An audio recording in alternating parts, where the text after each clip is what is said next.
Hello বাচ্চারা, কিডজনের আবারও একটি নতুন ভিডিওতে তোমাদের সবাইকে অনেক অনেক ওয়েলকাম।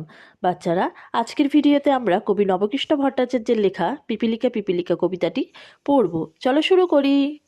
পিপিলিকা পিপিলিকা, পিপিলিকা পিপিলিকা, দলবল ছাড়ি একা, দলবল ছাড়ি একা, কোথা যাও যাও ভাই বলি, কোথা যাও যাও ভাই বলি, শীতের সঞ্চয় চাই, শীতের সঞ্চয় চাই, খাদ্য খুঁজিতেছি তাই, খাদ্য খুঁজিতেছি তাই, ছয় পায়ে পিল পিল চলি, ছয় পায়ে পিল পিল চলি। আরেকবার পড়ি চলো। পিপিলিকা পিপিলিকা, দলবল ছাড়ি একা, কোথা যাও যাও ভাই বলি, শীতের সঞ্চয় চাই, খাদ্য খুঁজিতেছি তাই, ছয় পায়ে পিল পিল চলি। বাচ্চারা এমনই